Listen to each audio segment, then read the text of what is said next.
Hello and welcome to another video on NEAT.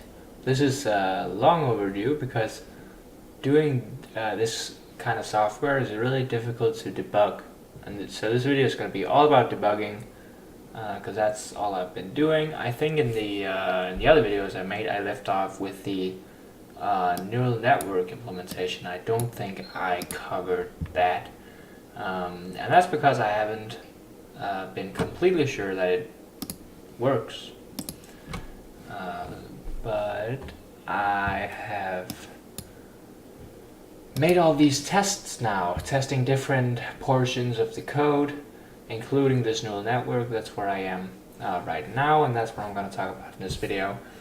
I made this neural network implementation that could just take a genome in the constructor, and then it'll make a neural network that is ready for computation, and then we can call net calculate with an array of floats as inputs. This array has to have the same length as the number of input nodes in the network.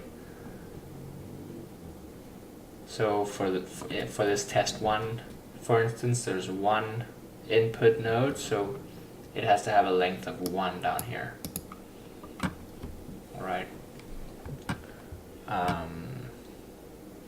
Right, you can test these networks really easily by calculating them by hand.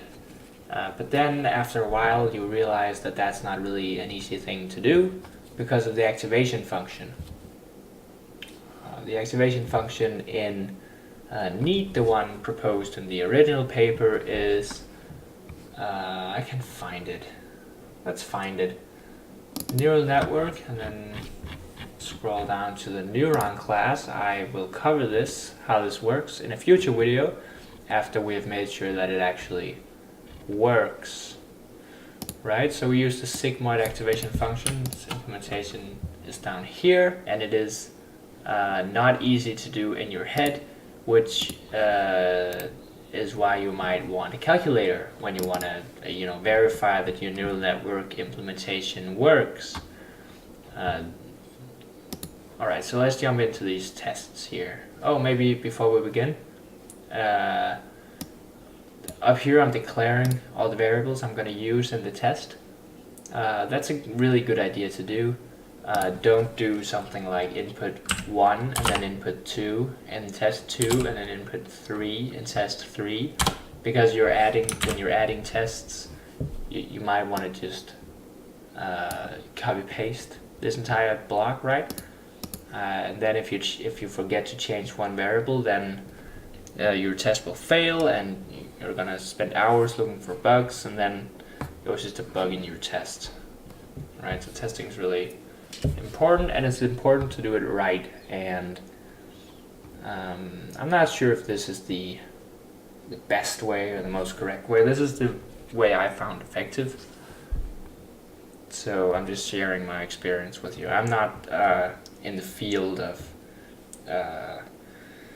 machine learning or anything like that. I'm just doing this for fun. Alright, so the first test here is a really simple network. It just has 2 nodes and one connection between them. One is an output and one is an input, and there's just a connection between the 2 nodes with a weight of 0.5. That's right here. The input we give it is 1, and then it's fairly simple to figure out, once you know the activation function, what kind of number you will be expecting here. In test 2, a similar structure, but we use a different input and also a different weight, and then we expect a different number. Same calculation applies. Then going down to test 3, this is where it gets really cumbersome if you're doing it by hand on paper. Even if you're doing it on a calculator with variables, it gets a bit annoying because it's lots of calculations. Suddenly we have now one input node, a hidden node, and an output node, and then 2 connections. So it's still relatively simple, but it's many more calculations than the previous ones. And so for this one I made an Excel sheet. Test 3 down here. I have the topology here so you can look at the network. Let's just see that they match with the weights. 0.4 and 0.7. They do. Awesome.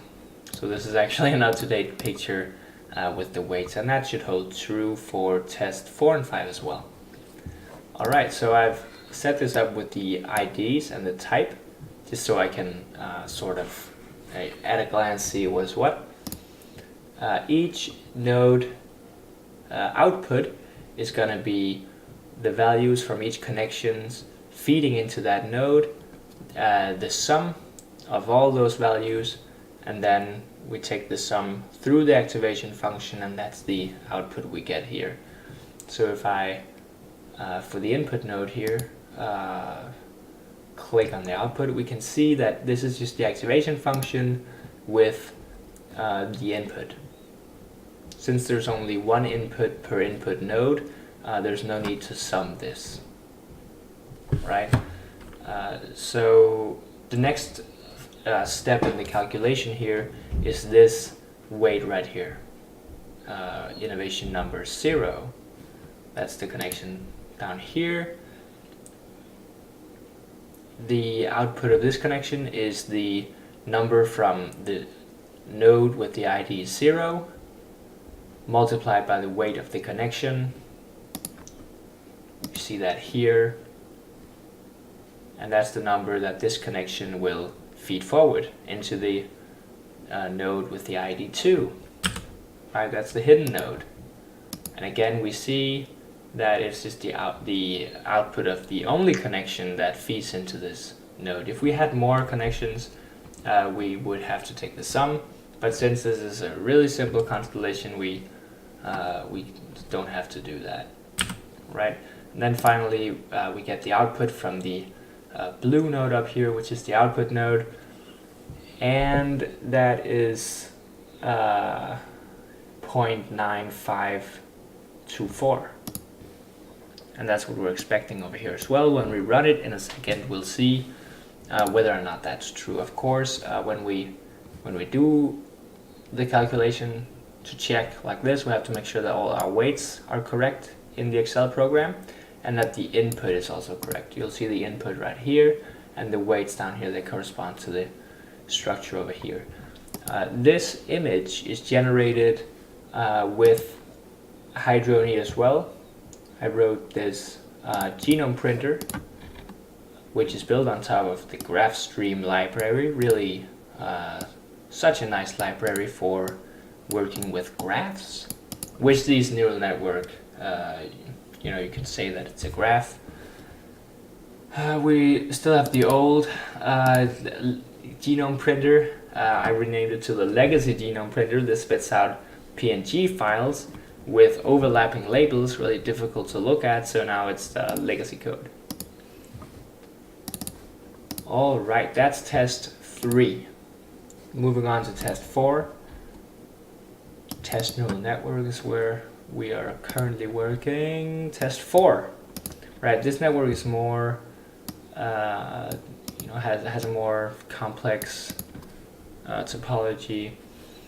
3 input nodes, a single hidden node, and a single output node. This is testing that the program does the summing and the activation function in a way that we can expect. And so we have 4 connections, one for each of the input nodes, and then one connecting the hidden nodes to the hidden node to the output node. If we go into Excel, we can see this topology looks like this. If you're more of a visual learner, this definitely helps me. And our inputs are 1, 2, 3. Let's see if that corresponds. It actually doesn't. Let's change that. 0.5, 0.75, and 0.9. And then our output changes to 0.9924. And that's what we have down here as well, that we are expecting. Alright, Finally, we have test 5, which I haven't calculated yet. And the reason I haven't done that is because I want to show you how to set up this Excel sheet. It's probably going to be really boring, but at least then I have a video that I can refer to if someone wants to know how to do this by hand. Because doing this by hand is, for me at least, a big part of writing this code, for debugging. And it's difficult at first, I felt. Alright, let's try to run this first and see if our test here spits out the expected result. Whoops, there was a, a mistake that popped up, but I think we'll probably survive here. We see the output from test 1 matches the output that we're expecting, although it has more digits on it. That's not a fault of the program, that's just me omitting digits. You'll see that this runs 3 times. You'll probably also notice that there was a loop in the code, and that's just because I want to make sure that the neural network class doesn't have lingering values somewhere. So, if I want to put this network in an agent, I want to make sure that the agent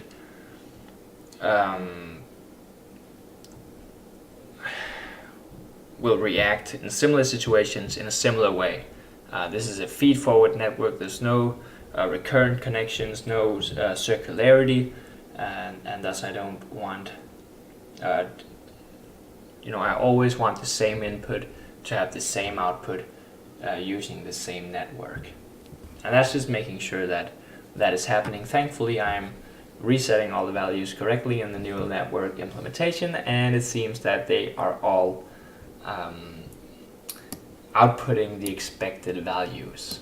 So far, so good, right? But this topology doesn't test everything. There's still way more advanced networks that I want to test, and so this final test is the beast that's probably going to reveal any bugs I have in this neural network. Right? I found bugs in all the tests leading up to this, and I think if this test passes, then it's a pretty good indicator that the neural network implementation is solid. Right, so let's do this. For the nodes, we have 1, 2, 3, 4, 5, 6 nodes.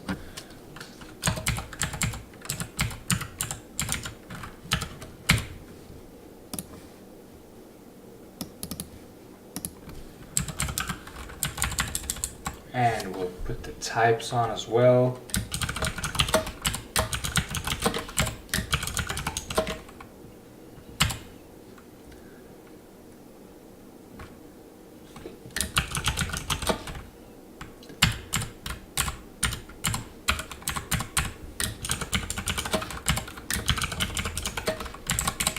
Great, the outputs will wait with those. And the inputs, I'm just going to do 1, 2, 3. Alright, and the connection IDs, we have 0, 1, 2, 3, 4, 5, 6. Alright.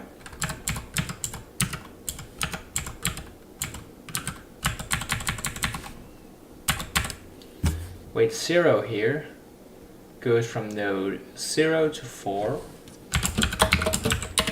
And this is just to get at a glance, you can see what each connection is without having to think too much, because this is already complex in itself. There's no reason to make it worse.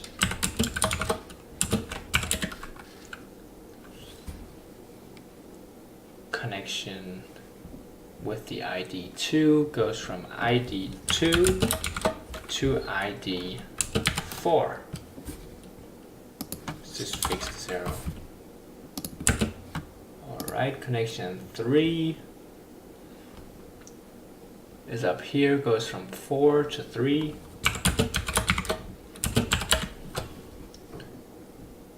Connection 4 goes from 2 to 5. Connection 5 goes from 5 to 6. Connection 6 goes from 5 to 3.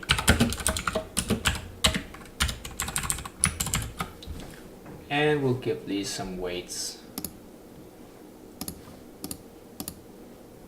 This first connection has a weight of 0.4. 1 has a weight of 0.7. 2 has a weight of 0.1. 3 has a weight of 1. 4 has a weight of 0.2. 5 has a weight of 0.75, and 6 has a weight of 0.55. All right, we are ready. We're just gonna grab an activation function from in here. That's easier, but instead of this sum, since there's only one input to each of these input nodes, we don't have to do the sum. So this first ID 0 input node gets the first input. And then we can drag down this, as long as we fix it as we go along, right? So this B12 is gonna be C11.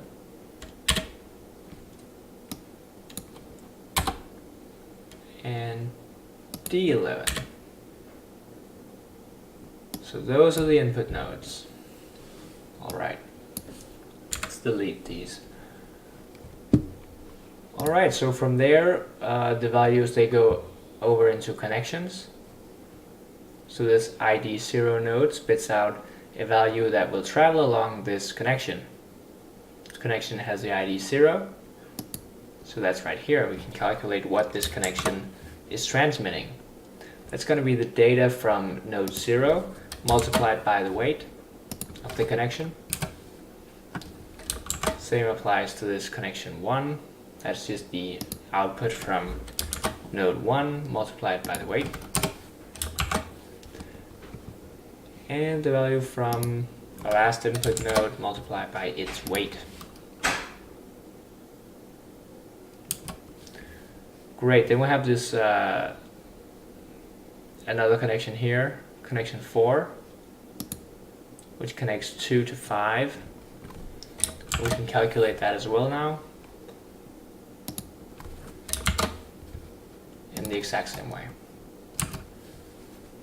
All right, so now we can solve both node 4. No, not node 4, not yet. We can solve node 5. So that's what we're going to do. Grab the activation function.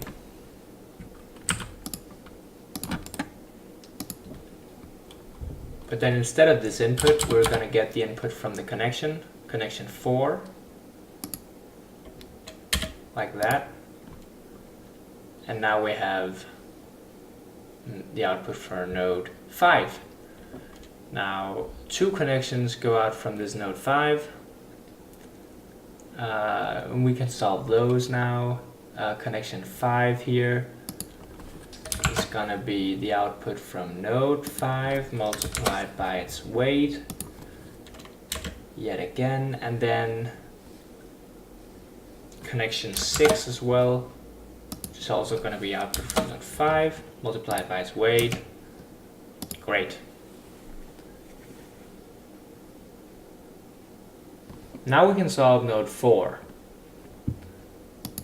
So let's grab the activation function and modify it a bit. Node 4 receives input from many different places, so we have to do a sum here. We have to take the sum from connection 1 and 0 and 2 and 5, and then the sum of that goes into the activation function. So So we just do another parentheses there and then take output from connection 0 plus from connection 1 plus from connection 2 plus from connection 5. And then we have the output that comes out of node 4. Now we can solve the connection that comes out of node 4. And that's the value multiplied by its weight, which is 1. So that's not really going to change anything. Great. We now have all the outputs from all the different connections, and we only need to calculate the output now from the last node here. So let's grab the activation function, right, and then we take the sum of the inputs. We're now at this node with the ID 3. It gets the inputs from connection 3 and connection 6. So that's the connections whose output will sum. Connection 3 plus connection 6.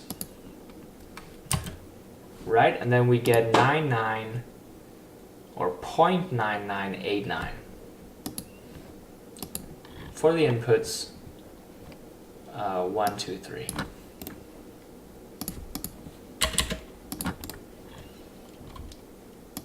So I'm just going to adjust the inputs here so they're the same, so they match my Excel program. This output is gonna be of length 1, hopefully, since there's only one output node, and then 99, what was it, 89? 99895. Alright. These two lines, they just open up another window with the genome visually presented. You get this image if you run it. So I'm just going to comment these out. You saw it just before how it pops up. It's really useful to have this visual representation. Alright, so hopefully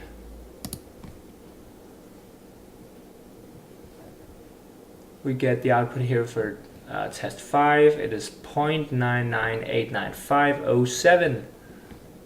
Let's see if we can get the 07 over here as well. 07 we do. Very lucky. So it seems that there is an agreement between how I think this implementation of neural networks should calculate a network and how it actually calculates it. This Excel document represents how I think that it works. And we test it, and it prints out the same thing. So that's very nice. I think that's going to be it for this video, and then we will have a look at how this class works, why it works, and we'll go through most of the tests, hopefully ending up in some of the same results that the original paper had, or similar results. Alright, thank you for watching my video.